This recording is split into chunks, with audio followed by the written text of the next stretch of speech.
and welcome to Let's Talk HR with Dr. Deneen, the talk show that spotlights HR professionals and talks about all things HR.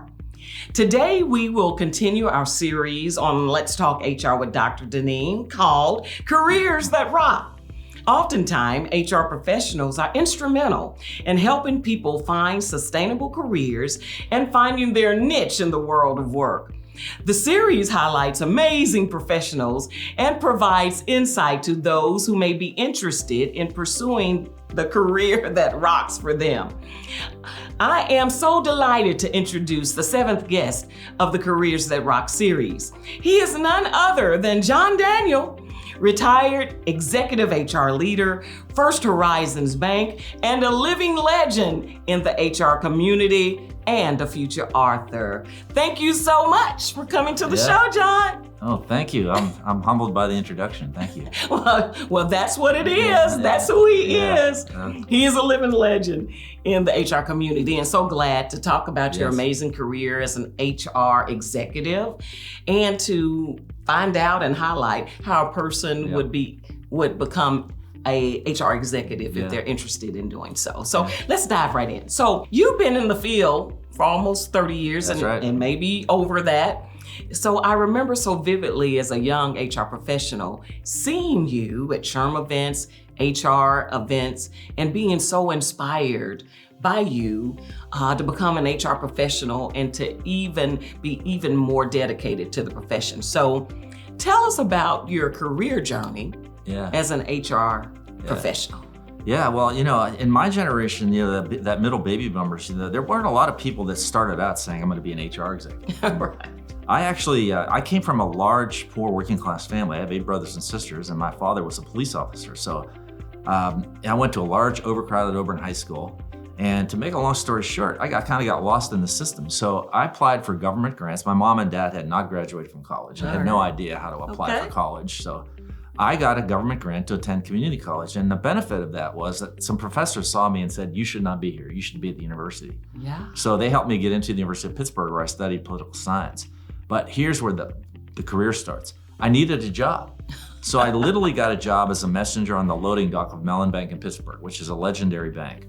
And I found out that I loved the banking industry, and because it was a place where, people like me could start at the entry level. And I had this vision, that I would rise up to be an executive. All right. And it came into my mind very early. But here's where HR comes in.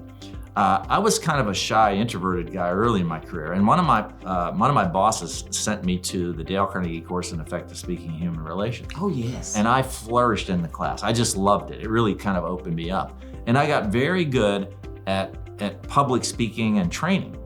And so I went through the bank. I was a teller, I was a loan officer, and somewhere along the way, I got recruited into HR to deliver customer service training. And when I got into HR, I said, this is it. This is my life's work, because I had majored in political science. I'd studied human psychology, and I said, this is it. And after a couple of years, I literally then said, I did set a goal. I literally have this written down on a piece of paper. It's all tattered, but I still have it. I show it to young people. Okay. That, in my early 30s, I set a goal. By the age of 42, I would be the head of HR for a major financial organization. Wow. And I did not hit my goal. I was 44 when I was named Chief HR Officer for a Fortune 500 financial company. Okay. And the career path along the way, all the things that I said I needed to do to get there, they didn't happen exactly as I planned it. But it unfolded just as I visioned. And that's what brought me to Memphis, to be the head of HR for what is now Regions Bank. Wow. Unbelievable. Unbelievable. He set a goal and he fulfilled the goal. Wow. As an HR, and you kind of fell into the profession. That's right. Yeah, into banking, which is wonderful for HR executives. You know what's funny? I started out in banking. I think I remember that. Yes. See how many years ago this was? Wow, a long time ago with NBC Bank. It was National Bank of Commerce, and I started out in as a customer service rep when they put banks into grocery stores, and then went on and became kind of like you, recruited into HR. And here I am now, CHRO. But this is an amazing career. Yeah. But you have been so instrumental in demonstrating effective leadership. Yeah. So what's the secret sauce? Yeah. What's the secret sauce to becoming an effective leader? Yeah, I think the thing that I benefited from is that working inside the operations department, working in a branch bank, being a teller, being a customer service rep, actually making loans. I actually understood the business. Now, I had never taken a finance and accounting course. So as I started to move up the ladder, I realized that in addition to understanding how the bank worked, if you're going to be an executive, particularly an HR executive that's responsible for organizational development and culture and leadership development, you have to understand how the business works. Okay. So I literally got a finance book, and in the evenings I would try to learn finance. Okay. So I've always said to young people, if you want to be an executive and you want to be an executive in HR, you have to understand the business. And so when I sit in executive meetings and they talk about return on tangible common equity or efficiency ratio or capital levels, I understand what they're talking about. Okay. And I can then help design the people strategies to support the business strategy. So to me, the path to executive leadership means understanding the business. And we'll talk more, I'm sure, later about the importance of that transition to strategic leadership, strategic visioning. But it's knowing the business is key. Yeah, so knowing the business is not just being capsuled into HR, but you have to know the business, how it works, what makes things run, what's the strategy around the entire organization. So that is so important, and this is good news for people who want to be a part of the executive HR leadership and HR team. So, you talked about the secret sauce, and then you talked about leadership. And so there's so many types of leadership styles. Yes. And you got your top down, you have transformational leadership, you have servant leadership, all those things.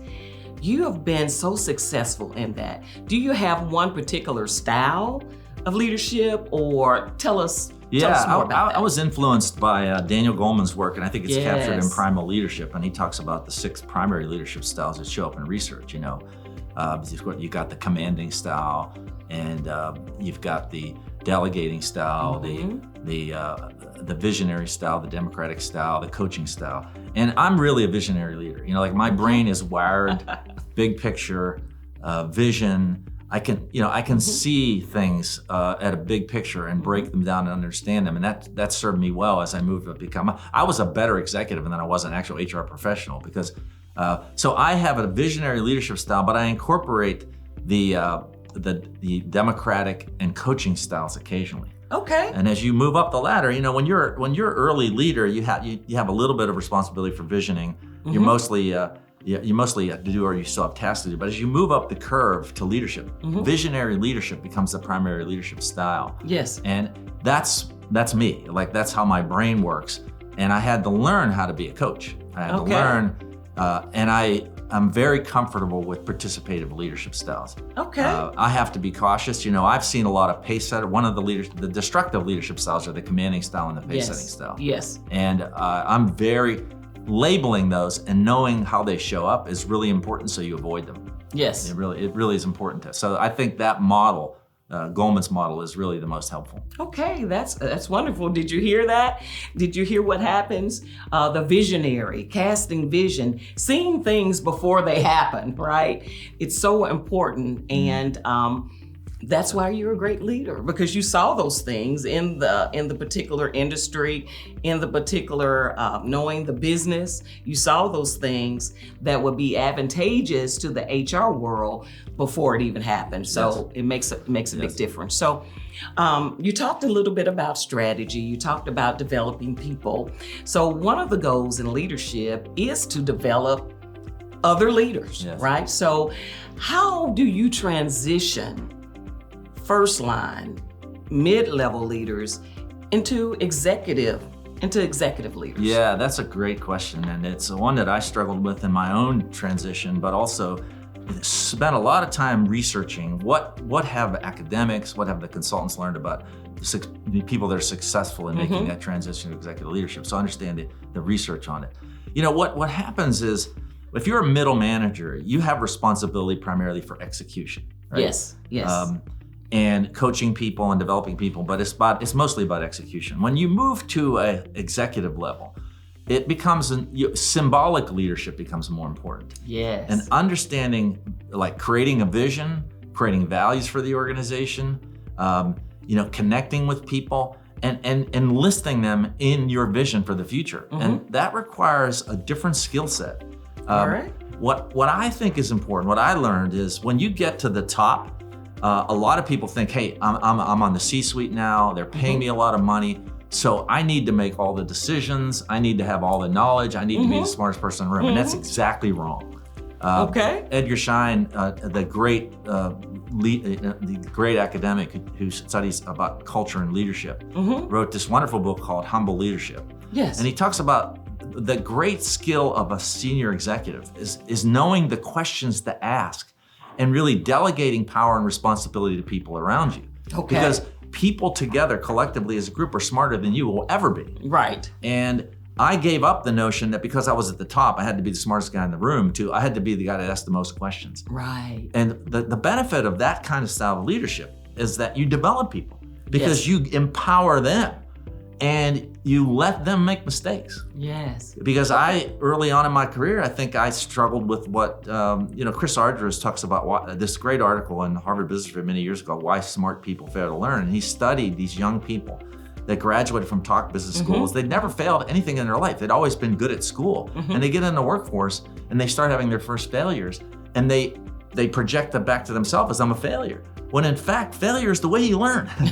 It's the only way you learn. Yeah. And letting people fail when they're purposeful and they're intentional and they've done the work and they still fail, that's a learning opportunity. Yes. And I think those are the most important things I learned as leader. You don't have to be the smartest person in the room. You don't have to have the answers. You have to know how to pick the right people and empower them and give them safety when they make mistakes. Yeah, give them space to do their work, right? You cast the vision at executive level. You're the face, right? You become the face of the strategy more so than the execution, right? When you're in middle management. Such great information today about becoming an executive leader, and it is so true. So, building trust and relationship. You talked about that. It's paramount in leadership. So, how do you gain the respect of your employees, of your peers, of the circle, of the HR community? How did you do that? Yeah, that's another good question, and one I really was intentional about. So, I learned very early on that you didn't have to be the smartest person in the room, but you had to understand your profession. I was a thought leader. There was nobody that was going to read more books, attend more classes. As I mentioned, I never took a finance and accounting class, and here I am in executive and banking. I got a finance book, and I learned finance. I taught myself finance. Okay. You have to be a thought leader. People will follow you when you have a vision and you understand how things work, and you can transition that knowledge to them. When I took over 3 HR departments in my career. I was recruited to take over 3 HR departments. All of them were perceived as struggling or not performing well. And I had a vision of what a great HR department would look like based on my research, based on my experience.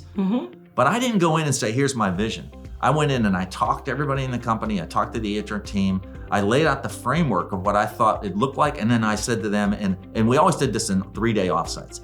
What should the future look like? Yes. And if they got a little bit off keel and I thought they were not in the right track, I would nudge them back, but I let them make the decisions, not me. Yes. And I acted as a guide, a police officer guiding traffic, not as the decision maker, not as the guider, but having the knowledge and confidence that what the future will look like is something that will work is really key. And I had that confidence because I'd done the work. Yes. I'd studied, I'd read, I could quote the top 10 HR thought leaders in academia because I had read their work.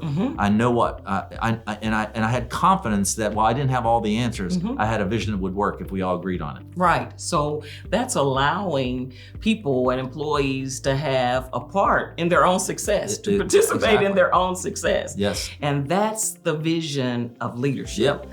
And the key to that is, obviously, I learned this very early. I worked for a very visionary leader who, when he constructed new organizations, he always got all the people that were going to be impacted by it involved. And it became a leadership mantra for me. People will commit to a plan of action when they have an input into designing it. If they're not a part of it, they will have less buy-in. I mean, it's just a part of our nature. We have I write about this in my book about and Daniel Pink writes about this in his book Drive. We have a fundamental need for autonomy. We have a fundamental need as a human being that our ideas are important and that people recognize our individualism and our autonomy. And when you empower people and they're part of the decision making, it just lights up the positive reinforcements in their brain, right? They get a reward for it. And so I've recognized that early, and I use that as my secret sauce, really. That's the secret sauce. Allowing people to participate in their own success and have input in decisions that's going to impact them. So you talked a little about your book. You said something about your book. Let's talk about it. Let's talk about it now. Tell us about it. Well, I obviously being in HR for 30 years, and I've watched organizations and individuals respond to change, respond to leadership or not respond to leadership. I've always been fascinated by human nature.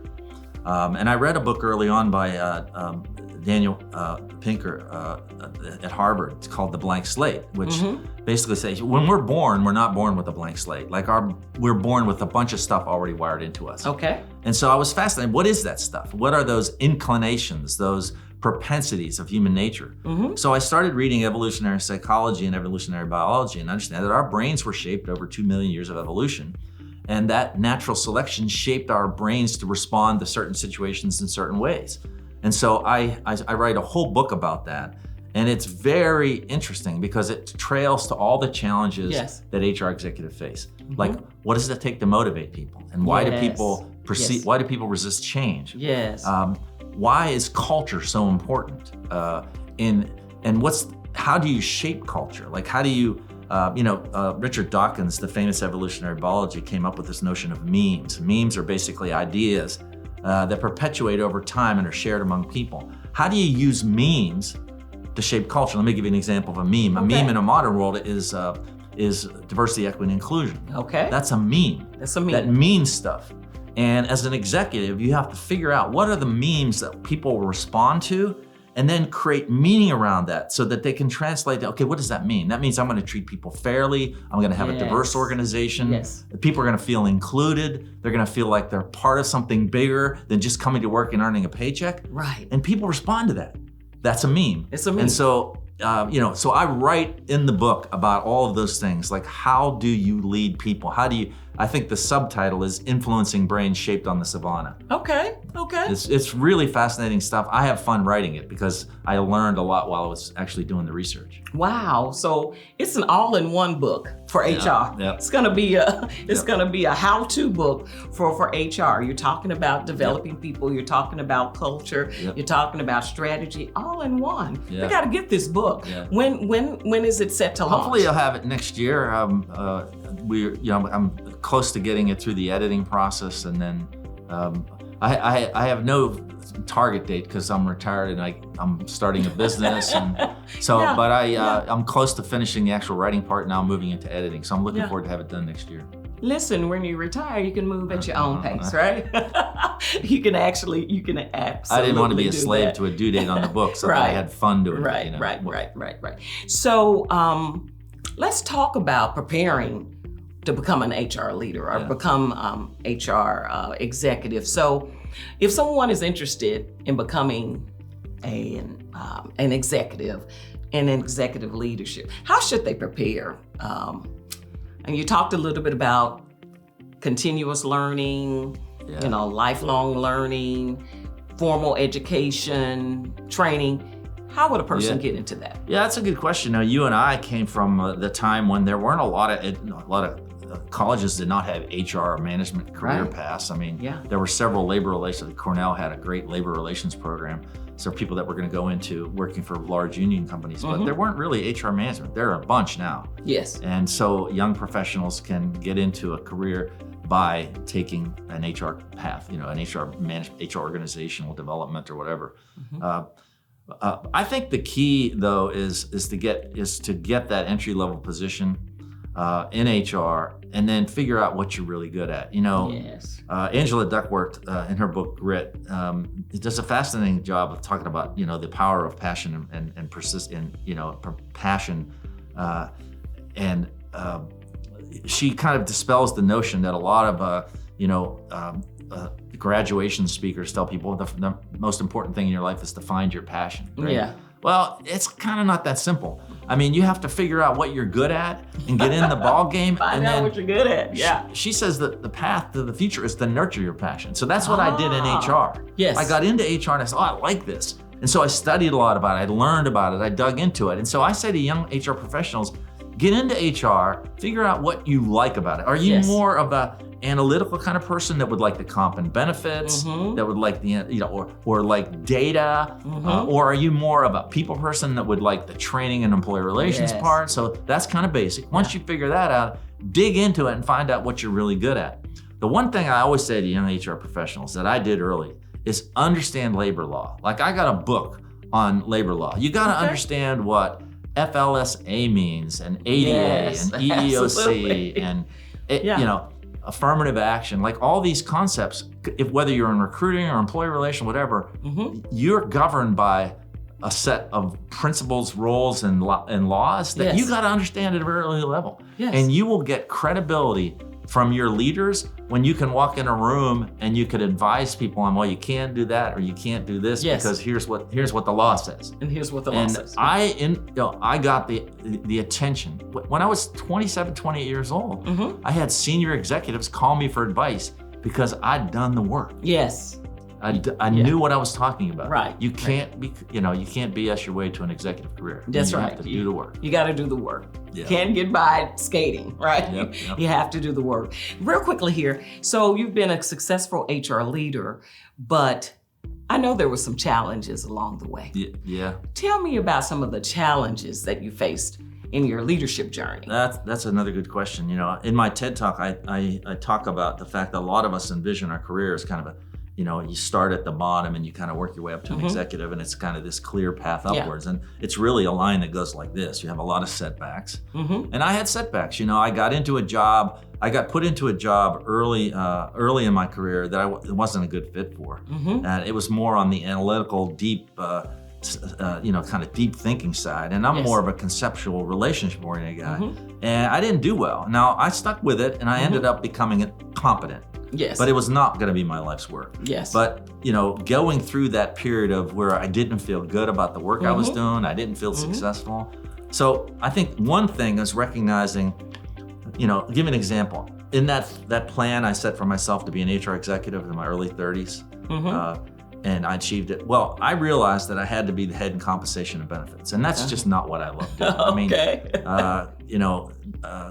calculating Black-Scholes for stock option exercises is not my thing. It's just not your thing. So I became the head. I asked my boss to put me into the comp and benefits role, which I did for a couple of years. So I learned the basics. So now as an HR executive, I can ask the benefits manager and the comp manager and the executive compensation person all the questions. Yes. I have enough knowledge to guide them because I'd done the work, but it was not what I loved doing. So I think that first thing is recognize you're going to have setbacks and you're going to do jobs you're not great at because it's going to prepare you for the future. Yeah, prepares you for the next step. I think the other thing that I recognize, and I think it's a little less true today because the companies are more kind of amenable to, but I moved my family 5 times. Okay. And I realized that if I was going to achieve my goal to be an executive of a top corporation at the age of 42, that I'll have to make sacrifices. Okay. So anytime the company asked me to do a special project, to go out of town for 3 months, I did due diligence on a major acquisition. I was out of town for 2 months.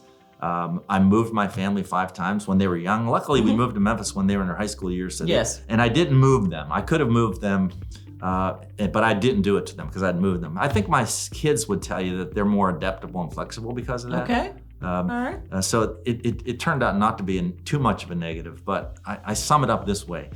If you want to get to the top, you have to make sacrifices. Make sacrifices. It's the key, and you have to invest in it. And not everything is easy. Yes.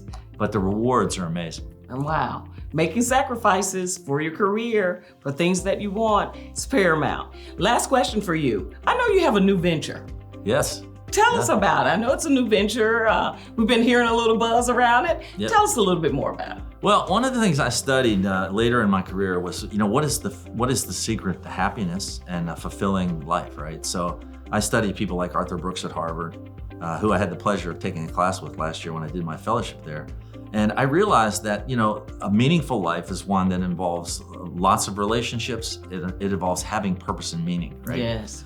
And I was not going to retire and play golf and clean out the garage and think it was going to be fulfilling. So, as you know, Okay. I spent a year as a fellow at Harvard studying how to build social enterprises. Mm-hmm. So how to build businesses that have what's called a double bottom line. In other words, they make a profit, but they're right along equal to it is doing something good for the community. Okay. So as I was last summer between my year fellowship, I was thinking about what's my idea going to be. Mm-hmm. Now I already serve on 5 nonprofit boards, so giving back to the community through service is one of Leslie and I both do that. Yes. It's part of our life design. But we wanted to do something more tangible. Trying to solve income inequality in Memphis is a 20-year path. Okay. So it's hard. It's important work, but it's not rewarding. Right. So I play pickleball. My wife plays pickleball. And we have, fast forward, we have leased an old movie theater in Boston, in Memphis, in Bartlett. And it's being reconstructed now as a 8-court indoor pickleball club, which we hope to use for raising money for nonprofits like Susan G. Komen. The American Heart Association has already contacted us about having a 2-day pickleball tournament. Leslie and I are committed to having a meaningful and purposeful life. Yes. And this business is one of the ways we're going to do that. Yes. Listen, play pickleball, but still learn HR at the same time. That's the way to do it. It is. Thank you so much, John, for coming today. This has been amazing. Yes, thank you. Again, I am so grateful that you're here to learn from the best, the pinnacle of leadership, John Daniel. Yeah. Wow, we have learned so much about the career and profession of an HR executive with my guest, John Daniel, retired executive HR leader, First Horizons Bank, an amazing profession. Being informed and aware of the possibilities of different careers, it is paramount. HR professionals can be the resource to help educate and guide you to the career and the profession that rocks for you.